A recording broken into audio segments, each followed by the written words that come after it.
Major Dev Patel इस फौजी centre का कमांडिंग ऑफिसर है। वहाँ भारी तादाद में फौज की नफरी मौजूद है। डिनर पर मेरा दूसरे फौजी अफसरों से तारुफ करवाया गया। उनमें 2-3 मेजर थे, बाकी कैप्टन और लेफ्टिनेंट थे। किसी फौजी अफसर की फैमिली उनके साथ नहीं थी। डिनर पर मैं बड़ा संजीदा बना रहा और किसी से ज़्यादा बात न की। इस बात को देखकर मुझे बड़ी तसल्ली हुई थी कि जहाँ असली कैप्टन हरिनाथ को पहले किसी ने भी नहीं देखा हुआ था। इसके बावजूद खतरे की तलवार, जबकि तलवारें मेरे सर पर लटक रही थी। सबसे बड़ी तलवार असली कैप्टन हरिनाथ के घर वालों की थी। अगर जामनगर में उसकी बीवी मौजूद थी तो खतरा था कि वो अपने खामद की खैरियत से द्वारका पहुंच जाने की बाबत मालूम करने जामनगर से टेलीफोन कर दें, या उसके घर में से कोई उसकी खैरियत मालूम करने के लिए फ़ोन न कर दे।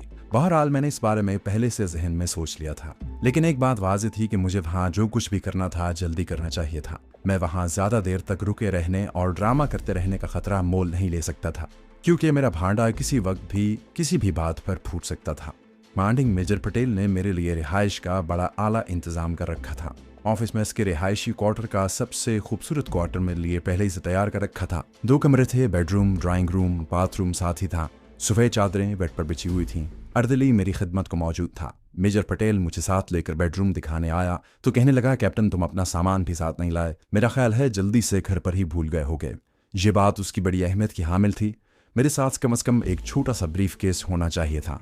यह खामी मुझसे और करीम भाई से रह गई थी। तब मुझे याद आया कि जिस वक्त हमने कैप्टन हरिनाथ और उसके अर्दली की लाशों को दलदली तालाब में फेंका था तो एक छोटा अटैची केस भी साथ फेंक दिया था। उस वक्त ये ख्याल ही ना आया कि ये अटैची केस मुझे अपने पास रखना चाहिए था। खैर, मैंने मुस्कुराते हुए थोड़ी बेतकल्लुफी का इजहार करते हुए मेजर पटेल से कहा, मुझे 2-1 दिन से ज़्यादा तो यहाँ रहना नहीं, और फिर मुझे मालूम था कि तुम लोग रात को कम से कम मुझे एक स्लीपिंग सूट ज़रूर दे दोगे। मेरे बेतकल्लुफाना रवैये पर मेजर बहुत खुश हुआ। कहने लगा, हम तो आपकी हर खिदमत को तैयार हैं। मैंने सुबह 8 बजे इस गोडाउन के आर्सेनल की चेकिंग करना चाहूँगा, जहां ट्रांसपोर्ट शिप से पिछले दिनों दूसरे असलहे के साथ मीडियम फील्ड गन्ने और कोबरा गनशिप हेलीकॉप्टर लाकर स्टॉक किए गए हैं, क्योंकि ये असलहा 2-1 रोज़ में हमें कश्मीर के महाज पर सप्लाई करना है। मेजर पटेल ने अपना हाथ सैल्यूट के अंदाज में माथे पर ले जाते हुए कहा, मैं और कैप्टन प्रसाद सुबह 8 बजे गोडाउन नंबर 1 के गेट पर मौजूद होंगे। उसके बाद मैंने ये कहकर उसे भेज दिया कि मैं अब आराम करना चाहता हूँ। मैं बिस्तर पर लेट गया, लेकिन नींद कोसों दूर थी। पहलू बदलता रहा, यही सोचता रहा कि किस तरह रात गुजर जाए और सुबह गोडाउन में जाकर अस्तही की पोजीशन का जायजा लूं और 15 के 15 च्युइंगम वाले बम वहां अहम जगहों पर लगा दूं। च्युइंगम की इन चौकोर गोलियों के अंदर धमाका खेज आतिशगीर मादे को फाड़ने के लिए एक बारीक सी, बहुत ही बारीक नलकी लगाई गई थी। टैबलेट को एक तरफ से दबाने पर यह नलकी टूट जाती थी और उसके अंदर भरा हुआ तेजाब आहिस्ता आहिस्ता नलकी के 2 चक्करों में से होता हुआ कोई 1 घंटे में बारूद तक पहुंचता था। उसके बाद आतिशगीर धमाका होता था और इर्द गिर्द के हर शय के परखच्चे उड़ जाते। इन टैबलेट बमों का दौरानिया 1 घंटा था, जिसका मतलब यह था कि ये बम लगाने के 1 घंटे के अंदर अंदर मुझे वहां से निकल जाना था। कभी सोते कभी जागते रात किसी न किसी तरह गुजर गई। सुबह उठकर मैंने गुस्ल किया, वर्दी पहनी और तैयार होकर ड्राइंग रूम में बैठ गया। अर्दली नाश्ता लेकर आया। मैंने उसे रात ही हिदायत कर दी थी कि मैं नाश्ता ड्राइंग रूम में करूंगा, मैं मेस में नहीं करूंगा। नाश्ता करते करते 8 बज गए। मैं सीधा गोडाउन नंबर 1 के गेट पर पहुंच गया। वहां मेजर पटेल और कैप्टन प्रसाद मेरे इस्तकबाल के लिए पहले से मौजूद थे। गोडाउन का छोटा सा दरवाजा खुला था, जहां एक अस्तहा बरदार संतरी गार्ड ड्यूटी पर चाको चौबंद खड़ा था। मेजर और कैप्टन ने आगे बढ़कर मेरा खैर मकदम किया। उनके हाथों में एक फाइल थी। मेजर ने मुझे अपनी फाइल देते हुए कहा, इसमें आर्सेनल की पूरी डिटेल दर्ज है। हम गोडाउन में दाखिल हो गए। गोदाम के अंदर असलहे का अंबार लगा था। ऊंची छत वाले इस हॉल में दीवार के साथ असलहे के क्रेट लगे थे। दरमियान में कतारों की सूरत में हर किस्म के असलहे थे। मैंने यूं ही फाइल को देख देख कर चेकिंग शुरू कर दी। मैंने मेजर पटेल से गनशिप कोबरा हेलीकॉप्टर और मीडियम फील्ड गनों के बारे में पूछा कि उन्हें कहाँ रखा गया है। मेजर पटेल मुझे दूसरी तरफ ले गया, जहाँ बहुत बड़े बड़े क्रेट एक दूसरे के साथ लगे दीवार के साथ दूसरी तरफ चले गए थे। उसने कहा, हेलीकॉप्टर और फील्ड गनों का मर्चेंडाइज है सर। मैं बड़े गौर से क्रेटों को ठोक बजा कर देखने लगा। कैप्टन प्रसाद ने पूछा, सर इस दफ़ा हम ये असलहा और दूसरा सामान ट्रेन के जरिए नहीं बल्कि अलग अलग सिविलियन ट्रक में 1-1 दिन का वक्फा डालकर जम्मू भेज रहे हैं। मैंने आहिस्ता से सर हिलाकर कहा, मैं जानता हूँ ये मशवरा हमारी इंटेलिजेंस स्कोर ने ही हाई कमांड को दिया था। कश्मीरी कमांडोज देवलाली से जम्मू तक फैले हुए हैं। मडघाट के वाक़े से हमने काफ़ी सबक सीखा है। हम एक मेज़ के करीब आए तो जहाँ डायनामाइट के सिक्कों वाले मीडियम साइज़ की जदीद तरीन टाइम बम बड़े कलीने से 4 कतारों में रखे हुए थे। मैं वहां रुक गया। ये चीज मेरे बड़े काम आ सकती थी। ये मैग्नेट बम थे। मैंने एक टाइम बम को उठाकर उलट पलट कर देखा। मुझे इस नतीजे पर पहुंचने में जरा भी देर न लगी कि इन टाइम बमों का दौरानिया भी 2 घंटे ही था। इनके फ्यूज अलग किए हुए का दौरानिया भी 2 घंटे ही था। इनके फ्यूज अलग किए हुए थे। मैंने टाइम बम मेज पर रख दिया और वहां के सिक्योरिटी के बारे में मेजर पटेल को जरूरी हिदायत देता उस दीवार की जानिब आ गया जहां मीडियम के अलावा हैवी फील्ड गनों की एक गोलों की लातादाद क्रेट साथ साथ रखे हुए थे। मेरी चेकिंग के लिए क्रेटों के ऊपर के हिस्से खोल दिए गए। ये गोले कश्मीर के महाज पर फायर करने के लिए बाहर से मंगवाए गए थे। मेरा आधा घंटा गोडाउन में रहा और मैंने चेकिंग और सिक्योरिटी के बारे में इंतहाई यकसुई जाहिर की, जैसे मुझे इस असलहे की सिक्योरिटी का बेहद ख्याल लगा हुआ हो। उसके बाद मैं फाइल हाथ में लिए उस छोटे से कमरे में आ गया जो मुझे दिया गया था, जहाँ फोन भी लगा था। मैंने मेजर पटेल से कहा था कि मैं अकेला बैठकर रिपोर्ट तैयार करना चाहता हूँ, मुझे कोई डिस्टर्ब न करे।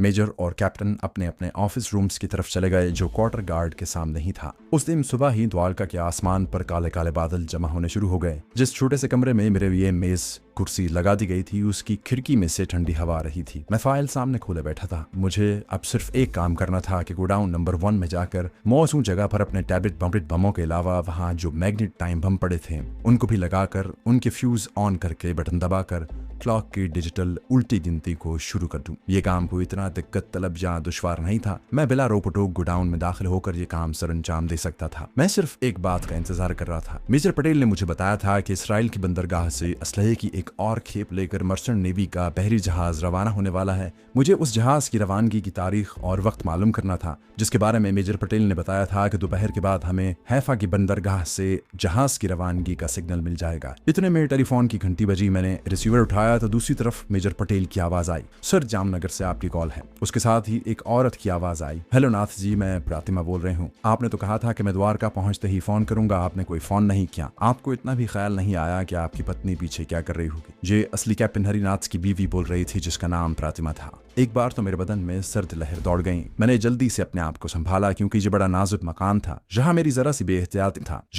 सी बेहतियाती सारे किए कराए पर पानी फेर सकती थी और मुझे फायरिंग स्क्वाड के सामने खड़ा कर सकती थी। मैंने जी जाहिर करने की कोशिश करते हुए कि मेरा गला खराब हो गया है खांस कर कहा, आई एम सॉरी प्रतिमा, और आहिस्ता आहिस्ता खांसने लगा। दूसरी तरफ से प्रतिमा ने तशवीश के साथ पूछा, नाथ जी आपकी आवाज को क्या हो गया है, आप खांस क्यों रहे हैं? मैंने कहा मेरा गला खराब है, रात को लेमन जूस कुछ ज्यादा पी लिया था। अच्छा अभी मैं मीटिंग में हूँ, मैं थोड़ी देर बाद तुम्हें खुद फोन करूंगा। साथ ही मैंने फोन बंद कर दिया। उस वक्त मेरे दिल की धड़कन थोड़ी तेज हो गई थी। कहीं असली कैप्टन हरिनाथ की बीवी को शक न पड़ गया हो कि उसकी खामत की जगह कोई दूसरा आदमी बोल रहा है। बहरहाल खतरे की घंटी बज उठी थी। मुझे अब देर नहीं करनी चाहिए थी। खतरा करीब आ जा रहा था, अब कुछ भी हो सकता था। मैं उसी वक्त फाइल हाथ में लेकर उठा और दफ्तर से निकलकर सीधा असलहे के गोडाउन नंबर 1 की तरफ चल पड़ा। ये गोडाउन चंद कदमों के फासले पर था। गोडाउन का दरवाजा बंद था और उसे लॉक लगा हुआ था। बाहर ड्यूटी पर गार्ड संतरी खड़ा था। उसने मुझे देखकर सिर्फ एड़ियां बजाकर मेरी ताजीम की। मैंने कहा, जवान दरवाजा खोलो, मुझे जरूरी चेकिंग करनी है। संतरी मुझे जानता था कि मैं इंटेलिजेंस का कैप्टन हरिंदो सामान और सिक्योरिटी की चेकिंग के लिए आया हूँ। उसने मुझे अपने जीओसी के साथ सुबह चेकिंग के लिए अंदर जाते भी देखा था। उसने फौजी अंदाज में कहा, सर कैप्टन प्रसाद डिपो लॉक करके चाबी अपने साथ ले गए हैं। मैं वहीं से अपने ऑफिस में गया। वहां से इंटरकॉम पर कैप्टन प्रसाद को फोन किया। घंटी बजती रही, वो अपनी सीट पर नहीं था। मैंने मेजर पटेल को फोन किया और कैप्टन प्रसाद का पूछा। वो कहने लगा, सर वो तो नेवल हेडक्वार्टर गया है, कोई खास बात हो तो फरमाए। मैंने कहा, मुझे स्टोर में कुछ आइटम्स की चेकिंग करनी है, वो गोडाउन लॉक कर गया है, उसकी डुप्लीकेट चाबी तुम्हारे पास है तो भिजवा दो। मेजर पटेल ने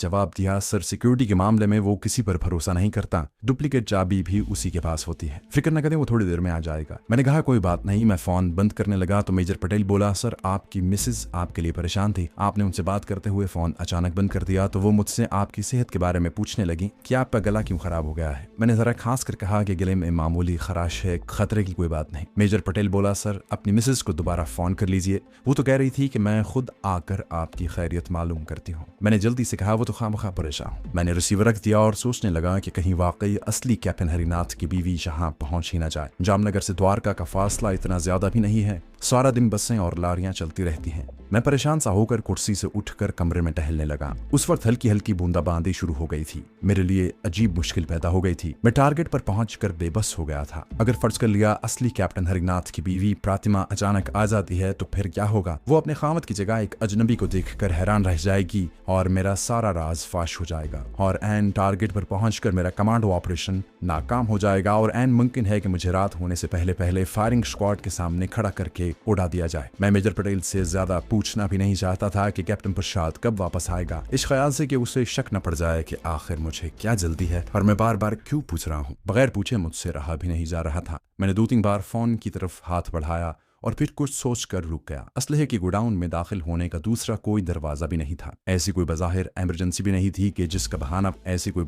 भी नहीं थी कि जिसका बहाना बनाकर मैं कैप्टन पटेल से कहता कि गोडाउन का ताला तोड़ दिया जाए। अगर फर्ज कर लिया मैं ताला तोड़वा भी देता तो इस सूरत में मेजर पटेल मेरे पास ही होता और जब मैं आइटम्स चेक करने के बहाने स्टोर में जाता तो वो भी मेरे साथ ही आ जाता। मैं अजीबोगरीब उलझन में मुब्तला हो गया था। सूरत हाल बड़ी परेशान कुन शक्ल इख्तियार कर गई थी। मैं एक खतरनाक दोराहे पर आकर खड़ा हो गया था। ना आगे बढ़ सकता था ना पीछे मुड़ सकता था। मैंने सोचा मेजर पटेल को फोन करके पूछता हूँ कि नेवल हेडक्वार्टर में कैप्टन प्रसाद किस नंबर पर मिल सकता है ताकि उसे फोन करके फौरन वापस बुलाऊं। जैसे ही मैंने टेलीफोन की तरफ हाथ बढ़ाया उसकी घंटी बजने लगी। मैंने रिसीवर उठाया, दूसरी तरफ से मेजर पटेल की आवाज आई, सर अभी अभी कैप्टन प्रसाद का फोन आया था। मैंने उसकी बात काट कर कहा, मुझे उसका फोन नंबर दो, मैं खुद उससे बात करूंगा। मेजर पटेल ने कहा, सर उसने अपना नंबर नहीं दिया, वो द्वारका नेवल बेस के एयर कमोडोर गालिग्वाड के ऑफिस में बैठा हुआ है जो एम्यूनिशन की नई शिपमेंट आ रही है उसके बारे में जरूरी डिस्कशन कर रहा है। मैंने कहा कि मैं एयर कमोडोर के साथ चैटी पर जा रहा हूँ, 1 घंटे तक वापस आ। सोचने लगा कि गोडाउन का ताला तोड़ देना चाहिए। फिर ख्याल आया कि ताला मेजर पटेल के सामने तोड़ा जाएगा। लाजमी बात है कि वो आइटम्स चेक करवाने मेरे साथ ही अंदर आएगा, मैं उसे किस तरह रोकूंगा। इस बात का खतरा है कि मेरे अकेले एम्यूनिशन स्टोर में जाने से उसे शक पड़ जाए। मैंने सोचा कि जो होगा देखा जाएगा, मैं उसे अंदर जाने से रोक दूंगा और कहूंगा कि बाज आइटम्स मैं अकेला ही चेक करना चाहता हूँ। यह फैसला करने के बाद मैंने मेजर पटेल को दोबारा फोन किया और कहा कि बाज आइटम्स की चेकिंग जरूरी है, क्या ऐसा नहीं हो सकता कि हम गोडाउन का ताला तोड़ दें।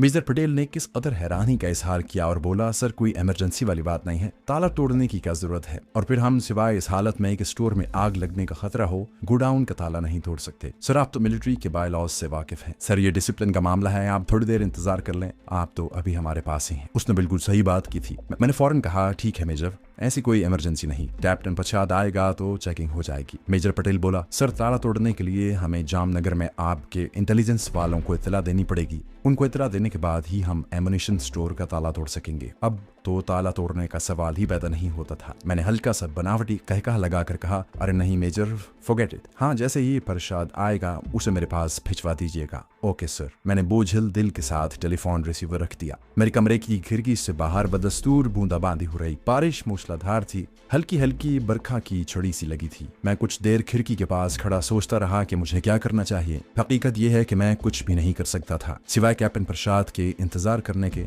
और उसके आने में अभी 1 घंटा बाकी था। ये वक्त मुझसे गुजारा नहीं जा रहा था। कुछ देर मेज पर रखी फाइल खोलकर उस पर दर्ज मिलिट्री एम्यूनिशन की आइटम्स देखता रहा, फिर उसे बंद करके उठा। अपने ऑफिस रूम से निकलकर हल्की बूंदाबांदी में अहाते के सड़क पार करके सामने मेजर पटेल के ऑफिस में गया। वो मुझे देखते ही कहने लगा, सर कैप्टन थोड़ी देर में आ जाएगा, वहाँ कोई इमरजेंसी पड़ गई होगी, आप मेरे पास बैठे, मैं कॉफी मंगवाता हूँ। मैं बैठ गया। उसने ही प्रातिमा की बातें शुरू कर दी। कहने लगा, सर आप अपनी मिसेस को फोन करें, मेरा ख्याल है आपने फोन कर दिया होगा, वो बड़ी परेशान थी, आपका गला खराब है और आपने हमें बताया ही नहीं कि मैं अभी स्टोर से आपके लिए टैबलेट मंगवाता हूँ। मैंने कहा, नहीं नहीं मेजर, इसकी जरूरत नहीं, अभी मैं बिल्कुल ठीक हूँ, और मैं थोड़ा सा खांस कर खामोश हो गया। मैंने उसे यूं ही कह दिया कि हाँ मैंने अपनी मिसेस को फोन पर तसल्ली दे दी थी। इतने में अर्दली कॉफी लेकर आया। हम कॉफी पीने लगे। मेजर मुझसे फोर्ट की सिक्योरिटी के बारे में पूछने लगा। सर हमने तो जहाँ सिक्योरिटी बड़ी सख्त कर रखी है। फिर वो खुद ही हंसकर बोला, अब हमें नहीं मालूम कि आपकी इंटेलिजेंस को हमारी सिक्योरिटी के बारे में क्या रिपोर्ट पहुंचती है। मैंने बेदिली से कहा, कोई बात नहीं मेजर, हमें जो रिपोर्ट पहुंची है वो गलत नहीं होती। वैसे मैंने जहां सिक्योरिटी का इंतजाम तसल्ली बख्श पाया है। हम अंग्रेजी में बातें कर रहे थे। मेजर पटेल बड़ा खुश हुआ। बातें करते और कॉफी पीते आधा घंटा गुजर गया।